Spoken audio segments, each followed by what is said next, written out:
Welcome again. This is Ant-Man Twin and Abel with another quick look video, and this time of a Puma folding knife that I've just recently received.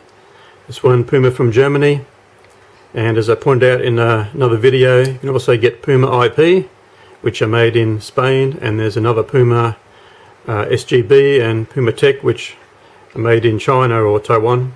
So this one comes from Germany, and Puma, the company, has been around about 200 years. Started by Johann Latterjung, if I said that right, near Solingen in Germany. The area around Solingen was started to be well known for knife making quite a few years ago, and it's based on the Wupper River, if I say it right.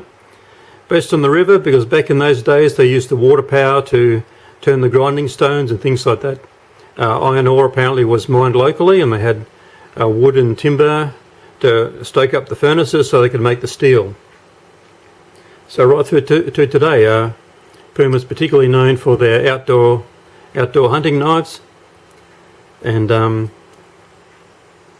this one, the folding knife.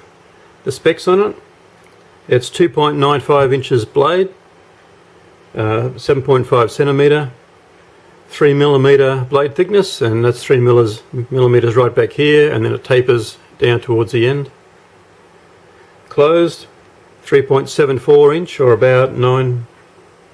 Yep, and weight 92 grams, and it feels a bit heavier than what I expected it to be, but that's the way it is. Nickel silver on the bolsters, even though it looks a little bit brass looking. And it's 440A steel, or that's the equivalent that we call it, but the Germans refer to it as 1.411. And 440C steel, as we know, is called 1.4125, so that's their numbers for it. And the main difference, I looked it up, is it seems to be the amount of carbon. 440C has a bit more carbon, which tends to make it a bit harder and holds the edge longer, but 440A is quite a good steel. I'm sure the Germans, Solingen, wouldn't be using it if it wasn't a good quality. And apparently it's got a little bit more chrome in it as well. So 440A is a little bit softer steel, still cuts well. This is very, very sharp indeed. I just tried it before on a piece of paper. On here it's Puma style, to be able to, if we can get that to look in there. So it has the Puma logo, Puma Ebenholz, and then the code number, Germany 12, and then RC. 12 I think is to do with the year, RC is to do with the hardness. Being a Puma knife, they have, at least my fixed blade knives, have a stamp on the back where it's been hardness tested. And I can't see any mark here where it's been stamped like my fixed blade, so unless it's sort of back inside there, or maybe they don't actually stamp the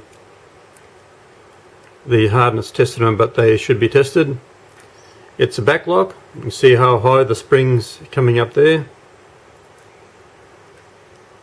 And you might be able to see the contrast between the steel and the thick brass bolsters. So very nice knife. I'm glad to have it. Just as a comparison, is the Schrade knife that I got a while back. So very similar in size, similar in design. It's only got the one bolster on one end, not the other end. This one's Schrade USA, Schrade Plus, if you can see that. So blade length, very similar, just slightly different shape and length. The Schrade knife would be a little bit thinner, and it definitely feels a bit lighter. So interesting comparison. And also I have a Grohmann knives. They come from Canada. Oh, a bit stiff to open. So a Grohmann, similar in design again. So I suppose this is, do you call these gentleman knives, gentleman pocket knives, something like that. So a little bit slimmer in its profile, a little bit slimmer along this way. Blade length about the same, but slightly different design. The Grohmann doesn't have any lock, it's just locks by the spring. So I have a couple of these knives, and I like looking at them. They're very well made. Very well made indeed. This one's second hand. It's got a couple little scratches on it. You might have noticed already, but that's okay. And So I'm just happy to show off and show my Puma Ebenholz knife, because I couldn't find any videos on this particular knife. A guy on YouTube called Stefan Smelthouse, he's got quite a lot of videos, and he had one on a Puma knife that was similar to this, but not the same. And he's the one who also had some of the historical information about Puma and Soligen, and he had a couple of photos as well showing the cottages, which some of them have been converted into history museum type now, and showing some of the machines. So it's quite interesting if you get a chance to watch Stefan's YouTube channel. So here it is, a Puma Ebenholz. This is Ant-Man Twin Enable. Remember, stay prepared, stay alert, stay ready, endure to the end. Thanks for watching. Bye bye.